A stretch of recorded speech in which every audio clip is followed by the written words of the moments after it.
नमस्कार मित्रांनो, मी आहे सौरव जाधव, सहाय्यक प्राध्यापक आणि आज आपण डिस्कस करणार आहोत TET पेपर 1 संभाव्य उत्तरपत्रिका.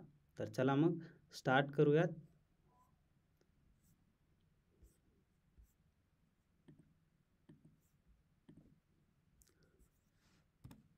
तर आपलं पहिले जे प्रश्न आहे, पहिला प्रश्न आहे m-d गुणिले x भागिले l बरोबर किती.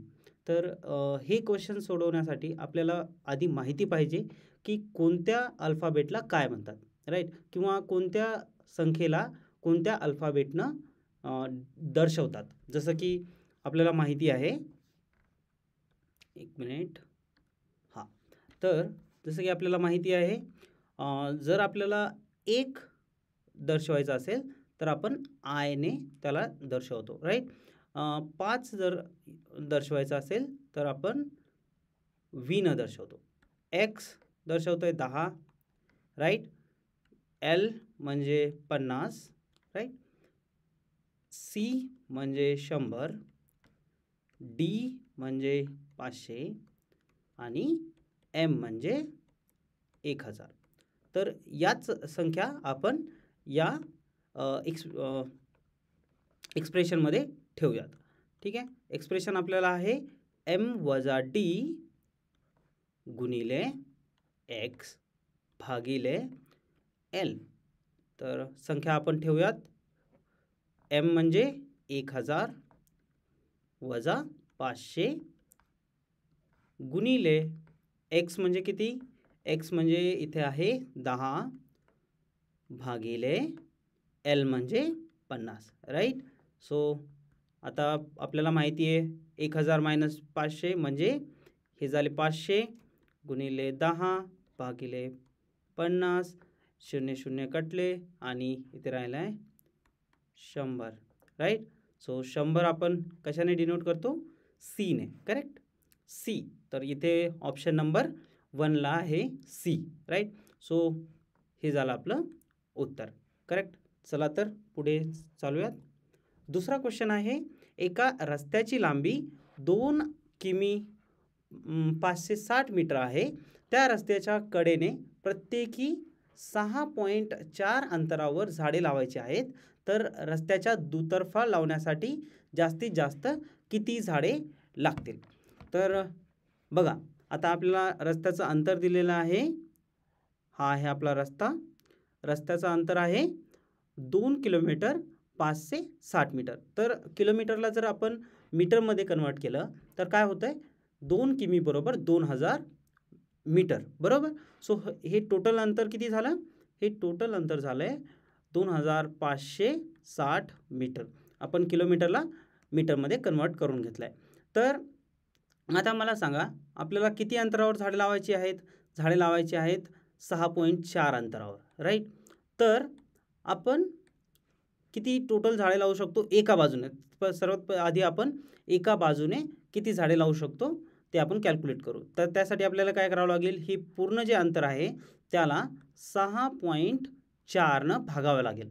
तर टोटल अंतर येतं आहे हे, या रस्त्याचे टोटल तुकडे किती होतील. जर समजा आपण याला 6.4नं भागलं तर हे येतं आहे 400, ओके. सो याचा अर्थ काय आहे की आपण हे जे पूर्ण अंतर आहे त्याला 400 भागात डिवाईड केलं आहे, 1 2 असे. तर समजा आपल्याकडे 400 तुकडे झालेले आहेत असे. तर आपल्याला झाडे किती लागतील तिथे, 401. का तर बघा, एक झाड इथे लागेल, दुसरा इथे, तिसरा इथे, चौथा, पाचवा, असं करत करत 401वा झाड इथे लागेल, बरोबर. कारण हे तुकडे किती आहेत, हे तुकडे आहेत 400, बरोबर. तो टोटल आपले झाड लागतील एका साईडला 401, बरोबर. 401 झाडे एका साईडला लागतील. म्हणजे दुतर्फा किती लागतील, दुतर्फा लागतील 401 गुणिले 2 बरोबर 802. हे झालं आपलं उत्तर. आणि 802 कुठं आहे उत्तर, हे आलं उत्तर आहे. तर इथे आपलं करेक्ट आन्सर काय आलं, करेक्ट आन्सर आहे ऑप्शन नंबर 2. चला मग पुढे जाऊयात. तिसरा क्वेश्चन आहे, खालीलपैकी सत्य विधानांसाठी योग्य पर्याय निवडा. ओके. तर समांतरभुज चौकोनाच्या सम्मुख भुजा एकरूप असतात. तर आपल्याला सर्वात आधी माहिती पाहिजे की समांतरभुज चौकोन कशाला म्हणतात. समांतरभुज चौकोन असा चौकोन असतो ज्याच्या समोरासमोरील बाजू या एकरूप असतात. ओके, या दोन बाजू समोरासमोरील आहेत त्या एकरूप आहेत आणि या बाजू समोरासमोरील एकरूप आहेत. या अशा चौकोनाला आपण समांतरभुज चौकोन म्हणतो. तर हा फर्स्ट जे आपली कंडिशन आहे ती तर बरोबर आहे. बरोबर. देन सेकंड, समांतरभुज चौकोनाचे सम्मुख कोन एकरूप असतात. सम्मुख कोन म्हणजे समोरासमोरील कोन. हे कोन जे आहेत ते एकरूप आहेत. राईट, इथे दिसतंय आपल्याला ते एकरूप आहेत. बरोबर आहे. समांतरभुज चौकोनाचे कर्ण परस्परांना दुभागतात. बरोबर, कारण दुभागतात मतलब काय म्हणजे काय, ही साईड आणि ही बाजू इथून एवढी आणि इथून एवढी बाजू ही एकरूप आहे. ओके, ही एकरूप आहे आणि ही एकरूप आहे. तर हे करेक्ट आहे. तर तिन्ही आपले ऑप्शन जे आहेत ते बरोबर आहेत. तर ऑप्शन काय येईल आपलं, option 1 is correct. Then next is question 4. 60 centimetre बाजू असणाऱ्या घनाकृती लाकडी पेटीस बाहेरून खालचा पृष्ठभाग वगळून रंग देण्यासाठी रुपये 30 प्रति चौमी दराने किती रुपये खर्च होईल. तर इथे काय सांगितलं आहे आपल्याला ही जी खालची पृष्ठबाजू आहे ते सोडून हा पृष्ठभाग सोडून बाकी सगळा जो हा घनाकृती लाकडी पेटी आहे याला आपल्याला रंग द्यायचा आहे आणि 30 रुपये प्रति चौरस मीटर दराने त्याचा खर्च किती येईल हे आपल्याला काढायला सांगितलं आहे. तर त्यासाठी आपण काय करूयात, कोणत्याही एका बाजूचा क्षेत्रफळ काढून घेऊयात आणि त्याला 5 ने गुणूयात. का, तर समजा आपल्याकडे आहेत टोटल 6 बाजू आहेत याच्या. राईट, त्याच्यातून आपल्याला 1 वजा करायचे. तर आपण फक्त 5 बाजूंचाच क्षेत्रफळ काढूयात. तर त्यासाठी एका बाजूचं आपल्याला जर क्षेत्रफळ काढायचं असेल किंवा एका पृष्ठभागाचा क्षेत्रफळ जर काढायचं असेल त्यासाठी आपल्याकडे आहे एक बाजू, ती आहे 60 गुणिले 60. ओके, हे आपल्याला देईल काय, एका बाजूचा पृष्ठभागाचा क्षेत्रफळ. राईट, तर हे किती झालं, हे झालं 3600. राईट, सो आपल्याला अशा 5 बाजूंचा क्षेत्रफळ काढायचा आहे. 1 2 3 ही मागची बाजू आणि पुढची बाजू, अशा 5 बाजूंचा आपल्याला क्षेत्रफळ काढायचं आहे. तर हे याला आपण 5 ने गुणून टाकू तर टोटल येईल आपलं 18,000. करेक्ट. तर आता हे अंतर आलेलं आहे सेंटीमीटरमध्ये. राईट, सेंटीमीटरमध्ये. आपल्याला याला काय करायचं आहे, चौरस मीटरमध्ये कन्वर्ट करायचं आहे. राईट, कारण आपल्याला जी किंमत दिलेली आहे ती दिलेली आहे प्रति चौरस मीटरनं. त्याच्यामुळे आपल्याला याला कन्वर्ट करावं लागेल चौरस मीटरमध्ये. राईट, सो त्यासाठी आपल्याला काय करावं लागेल, याला आपण 10,000नं डायरेक्ट भागून घेऊ. कारण तुम्हाला माहिती आहे एक चौरस मीटर बरोबर 10,000 सेंटीमीटर. ओके, तर हे आता याचा आन्सर किती येईल, 0 0 0 0 0 0 हे गेले कॅन्सल झाले, हे 0 आणि इथे आला पॉईंट. राईट, सो हे आलं 1.8. तर आपलं पूर्ण क्षेत्रफळ आलेलं आहे 5 बाजूंचं 1.8. सो याला आपण 1.8ला आता आपल्याला गुणायचं आहे किती ना, 30 रुपये प्रति चौरस मीटर. सो याला आपण जर 30नं गुणाकार केला तर आपलं उत्तर किती येईल, आपलं उत्तर येतं आहे 54. राईट, 54, 18 त्रिक 54. राईट, सो हे आन्सर आलं आपलं 54. चला मग पुढे चालूयात. Question number 5. 50 मीटर लांबी व 30 मीटर रुंदी असणाऱ्या आयताकृती बागेच्या बाहेरील सर्व बाजूस 5 मीटर रुंदीचा रस्ता तयार केल्यास रस्त्याच्या जागेचे क्षेत्रफळ किती होईल. तर इथे काय सांगितलं आहे, आपल्या बाग जी आहे त्याचा आपल्याला बाजू दिलेल्या आहेत. बरोबर, तर बागेचं रुंदी किती आहे, रुंदी आहे 30. राईट, 30 आणि लांबी आहे 50. करेक्ट.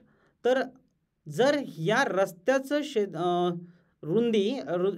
रस्त्याची रुंदी 5 मीटर असेल तर टोटल ह्या मोठ्या आयताची रुंदी आणि लांबी किती होईल?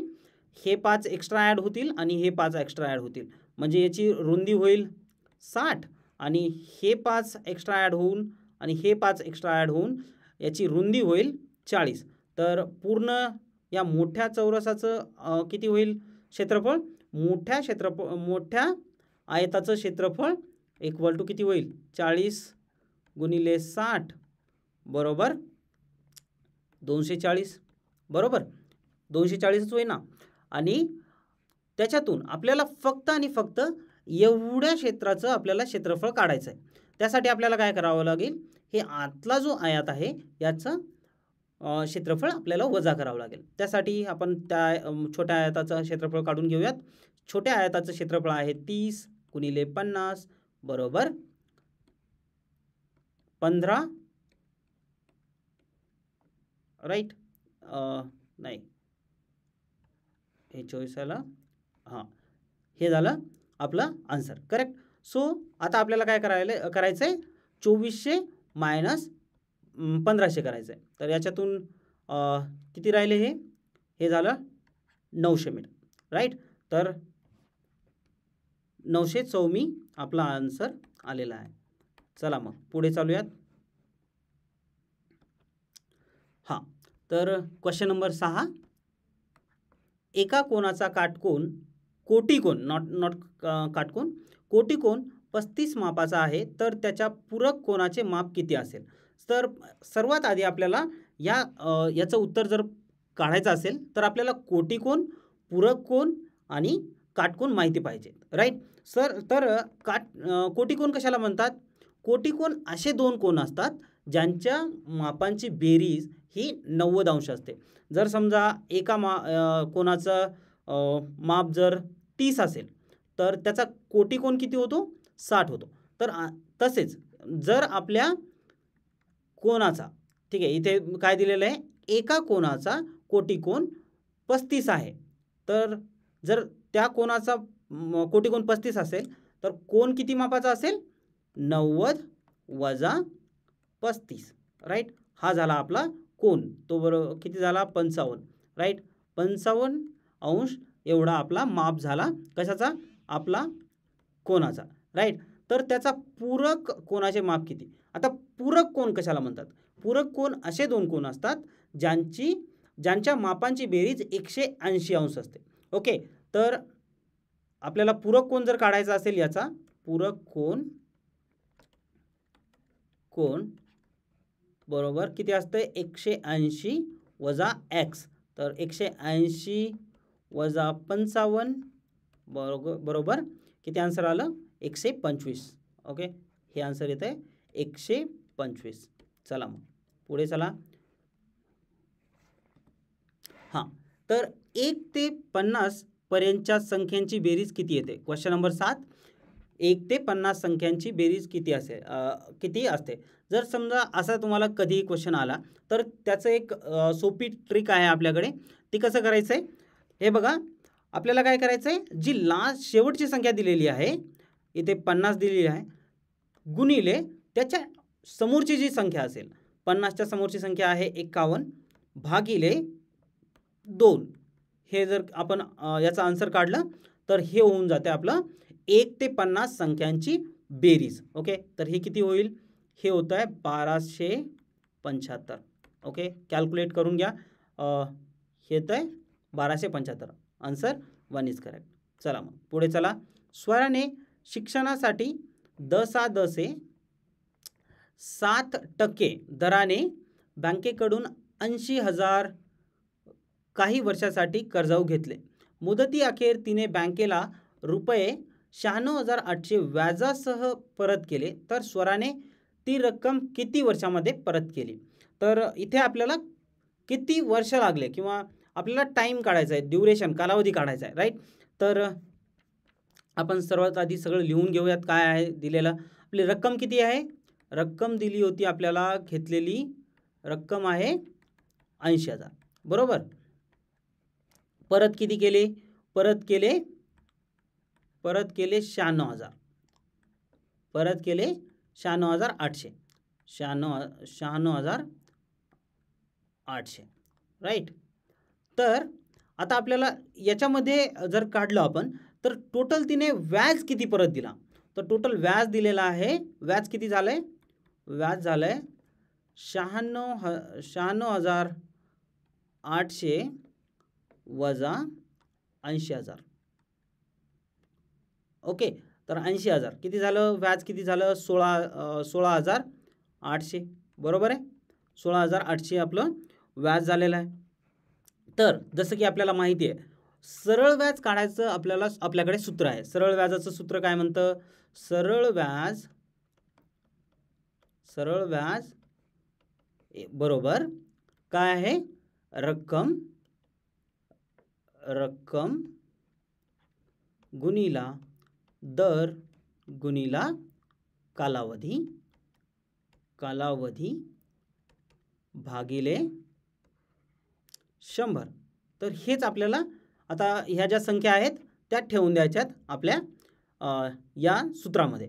तर सूत्रामध्ये सरळ व्याज किती झालं आहे आपलं, टोटल पूर्ण व्याज झालेला आहे 16,800, राईट, बरोबर. रक्कम घेतली होती 80,000, करेक्ट. दर आहे आपला 7, कालावधी आपल्याला माहिती नाही तर त्यासाठी आपण x कन्सिडर करूयात आणि याला डिवाइड करूयात 100. तर हे 0 0 इथून गेले, देन आता हे 80 इथे आहेत, हे जर या साईडला गेले तर हे गेले भागण्यात, ठीक आहे. तर हे 0 0 कट होतील आणि टोटल आपलं जर आपण गणित केलं तर आपलं x किती येईल, फायनली x येतं आहे आपलं 3. ओके, 3 म्हणजे ऑप्शन नंबर 2. ओके, 3 वर्ष आपल्या जे आहे ती रक्कम घेतलेली होती, तो आपण त्याचा आन्सर काढू शकता तुम्ही, ठीक आहे. चला पुढे नेक्स्ट आहे क्वेश्चन नंबर 9. विहानने एका आयताकृती मैदानाच्या कडेने 15 फेऱ्या मारल्या.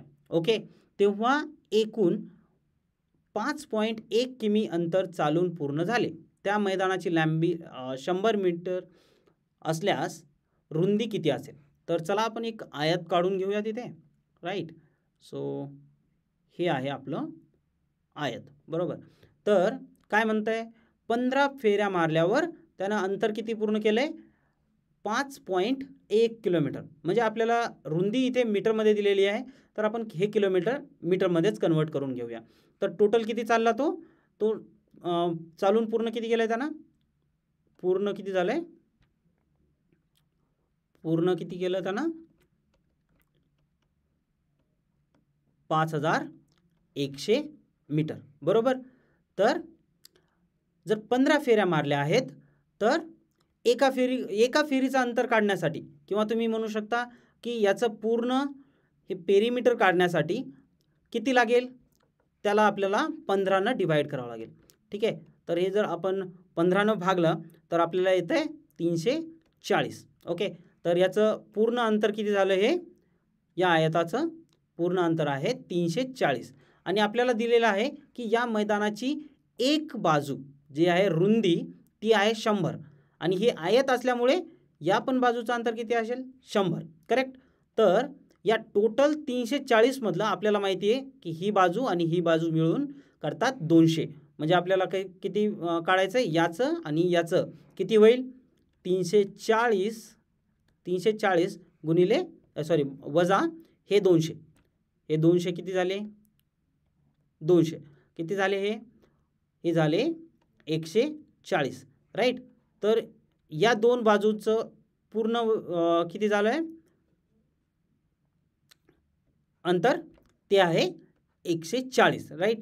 तर एका याचं किती होईल, कारण हे समांतर आहेत, राईट, एकरूप आहेत या बाजू, तर याचं एकाचं लांबी जी आहे ती होईल 70, राईट. तो आपला आन्सर असं काय आलं आहे, इथे आलं आहे 2, करेक्ट. चला मग पुढे चालूयात. प्रश्न क्रमांक 10. विकासने प्रत्येकी ₹120 किमतीच्या 25 वह्या, प्रत्येकी 32 किमतीचे 5 पेन व ₹140 किमतीची कंपास पेटी खरेदी केली तर एकूण किती रुपयाच्या किमतीच्या वस्तू खरेदी केल्या. सांगा किती केल्या? तर आपल्याला काय करायचं, सिम्पली 120 गुणिले 25, ओके, देन 32 गुणिले 5 आणि 140 गुणिले 1 हे आपल्याला काढायचं आहे. 12 गुणिले 25, ओके, तर हे टोटल येते याचं आय थिंक 3000, याचं येतं आहे 160 आणि हे 140, तर टोटल झालं आहे इथे आपलं 3300. ओके, तर आन्सर काय आलं इथे, option number 4 is correct. Okay, चला मग पुढे चला. हां, तर 2.5 लिटर पेट्रोलमध्ये एक मोटरसायकल 162.5 किमी अंतर जाते, तर 455 किमी अंतरावर जाण्यासाठी किती लिटर पेट्रोल लागेल? तर इथे काय म्हणतं आहे बघा, 2.5 लिटर म्हणजे 2.5 लिटर पेट्रोलमध्ये गाडी किती चालते? गाडी चालते 162.5. ओके, तर 455 किलोमीटर चालण्यासाठी किती पेट्रोल लागेल? x litre. तर आता काय करायचं आहे, सरळ सरळ आपल्याला तिरकस गुणाकार करायचा आहे, आणि हे जरी येत नसेल तुम्हाला तर मग अवघड आहे, राईट. तर हे तर करावंच लागेल. 162.5 भागिले 455, याचा एक्सची इथे व्हॅल्यू काढा, तुम्हाला 7 लिटर एवढी व्हॅल्यू येईल. ओके, चला मग पुढे प्रश्न क्रमांक 12. एका खोक्यात प्रत्येकी 150 ग्रॅमचे 15 बिस्किट पुडे, प्रत्येकी 100 ग्रॅम वजनाचे 28 बिस्किट पुडे व प्रत्येकी 50 ग्रॅम वजनाचे 8 बिस्किट पुडे ठेवले.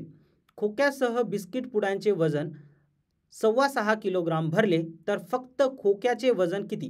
तर याच्यासाठी आपल्याला काय काढावं लागेल, सगळ्यात आधी सगळं वजन किती आहे त्या खोक्यामध्ये ते काढून घेऊयात, राईट. तर काय किती आहे, खोक्यासह वजन किती आहे बघा, खोक्यासह आहे 6.25 किलोग्राम म्हणजे 6.25 kg.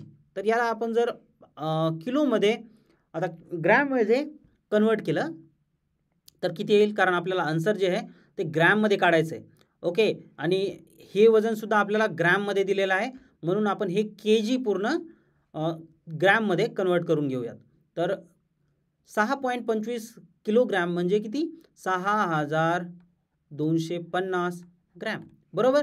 तर आता हा झाला खोक्यासह बिस्किट पुड्यांचे वजन. आता आपण फक्त बिस्किट पुड्यांचे वजन काढूयात. तर बिस्किट पुड्यांचे वजन किती होईल, 150 गुणिले 15, ओके, 150 ग्रॅम वजनाचे 15 बिस्किट पुडे आहेत. ओके, देन 100 ग्रॅम वजनाचे किती बिस्किट पुडे आहेत, 28. देन 50 ग्रॅम वजनाचे 8 बिस्किट पुडे आहेत. तर आता याचं गणित करा आपण, याला कॅल्क्युलेट करा. 150 गुणिले 15 2250, 100 गुणिले 28 2800, राईट, आणि 85 40 आणि 400, बरोबर. हे टोटल झालं किती, 5450. ओके, तर आता ह्या 6250 मधून 5450 जर आपण मायनस केले, वजा केले, तर आपल्याला काय येते, आपल्याला येते 800. ओके, 800 ग्राम आपलं वजन इथे राहील. ओके, तर हे झालं आपलं आन्सर, ऑप्शन नंबर 1. चला, तर नेक्स्ट क्वेश्चन आहे क्वेश्चन नंबर 13. आज शाळेच्या पटावरील 400 विद्यार्थ्यांपैकी 340 विद्यार्थी हजर आहेत, तर शेकडा किती विद्यार्थी गैरहजर आहेत? तर आपल्याला विचारलंय बघा गैरहजर किती आहेत, आणि दिलंय बघा किती विद्यार्थी हजर आहेत. तर आपल्याला माहिती आहे, जर आपल्याला हजर विद्यार्थ्यांची संख्या दिलेली असेल आणि गैरहजर काढायचं असेल तर काय आहे सूत्र, हजर टोटल विद्यार्थी जे आहेत 400 वजा हजर विद्यार्थी आहेत 340, बरोबर. गैरहजर विद्यार्थी किती झाले, मग इथे 60 विद्यार्थी आपले गैरहजर आहेत आपल्या शाळेत, बरोबर. तर आपल्याला या गैरहजर विद्यार्थ्याची शेकडा काढायची आहे, राईट. तर शेकडा काढण्यासाठी आपल्याला माहिती आहे, आपण काय करतो, 60 डिवाइड बाय टोटल विद्यार्थी किती आहेत 400 गुणिले 100. तर आता इथे हे शून्य हे शून्य हे शून्य हे शून्य कटले तर 60 भागिले 4 15 चोक 60 राईट. तर 15% विद्यार्थी आज गैरहजर आहेत. ऑप्शन नंबर 3 करेक्ट आहे. चला पुढे चला. तर नेक्स्ट क्वेश्चन आहे क्वेश्चन नंबर 14. तर 8 पोत्यात अनुक्रमे 40, 25, 72, 69, 63, 58, 45 आणि 38 किलोग्राम याप्रमाणे गहू आहे. तो समान 10 पोत्यात भरला तर प्रत्येक पोत्यात किती गहू भरला जाईल. तर इथे आपल्याला काय करावं लागेल, हे जेवढा पण सगळा गहू आहे याची बेरीज करावी लागेल आणि त्याला सरळ सरळ 10 ने भागावं लागेल. ओके. तर चला मग आपण याची बेरीज करूयात. 40 अधिक 25 अधिक 72 अधिक 69 अधिक 63 अधिक 58 अधिक 45 अधिक 38. ओके. याची टोटल किती येईल, टोटल येते 410. 410. आता आपण या 410ला सरळ सरळ 10 पोत्यात भरणार आहोत म्हणून 10 ने सरळ भागायचं. तर एका पोत्यात किती गहू भरला जाईल, एका पोत्यात 41 किलो एवढा गहू भरला जाईल. बरोबर. तर ऑप्शन नंबर इथे आहे 1 बरोबर आहे. चला तर लास्ट क्वेश्चन आहे आपल्या आजच्या सेशनमधलं. वर्गातील मुलांच्या संख्येइतकी रक्कम प्रत्येकाने गोळा केली. त्यात वर्ग शिक्षकांनी 272 भर घालून 1001 रुपयांची रक्कम पूरग्रस्तांना दिली तर वर्गातील एकूण मुले किती. तर आता आपल्याला टोटल किती रुपये जमा झालेले आहेत बघा. टोटल रुपये जमा झालेले आहेत. टोटल किती जमा झालेत 1001 रुपये राईट. 1001 जमा झालेले आहेत. त्याच्यातून वर्ग शिक्षकांनी किती दिलेली आहे, वर्ग शिक्षकांनी दिलेली आहे 272 राईट. तर मुलांनी किती जमा केलेली आहे, मुलांनी जमा केलेली रक्कम किती आहे, जमा केलेली रक्कम आहे 1000 वजा शिक्षकांना दिलेली तेवढी. बरोबर. 272 करेक्ट. तर आता आपल्याला काय करायचं आहे, याची वजाबाकी करा. याची वजाबाकी येते किती 729 बरोबर. तर हे आहे टोटल विद्यार्थ्यांनी जमा केलेली रक्कम. तर आता मला सांगा, जर विद्यार्थ्यांची संख्या x असेल राईट, इथे काय म्हटलं आहे, वर्गातील मुलांच्या संख्येइतकीच रक्कम प्रत्येकाने गोळा केलेली आहे. ठीक आहे. तर मुलांची संख्या जर x असेल तर त्यांनी प्रत्येकाने किती किती रुपये टाकलेले आहेत, प्रत्येकाने जमा केलेत x रुपये करेक्ट. तर x गुणिले x टोटल किती होत आहे 729 बरोबर. म्हणजे x स्क्वेअर आहे इथे आपलं 729 आणि तुम्हाला माहीत आहे 729 कशाचा स्क्वेअर आहे, तर तो आहे 27चा स्क्वेअर बरोबर. तर मुलांची संख्या किती आहे 27 आणि त्यांनी प्रत्येकी किती रुपये जमा केलेली आहे, तर 27 रुपये जमा केलेले आहेत. तर या सेशनमध्ये एवढंच. जर तुम्हाला हा व्हिडिओ आवडला असेल तर चॅनलला सबस्क्राईब करा, लाईक करा, तुमच्या मित्रांसोबत शेअर करायला विसरू नका. तर भेटूया नेक्स्ट व्हिडिओमध्ये. तोपर्यंत हॅपी लर्न.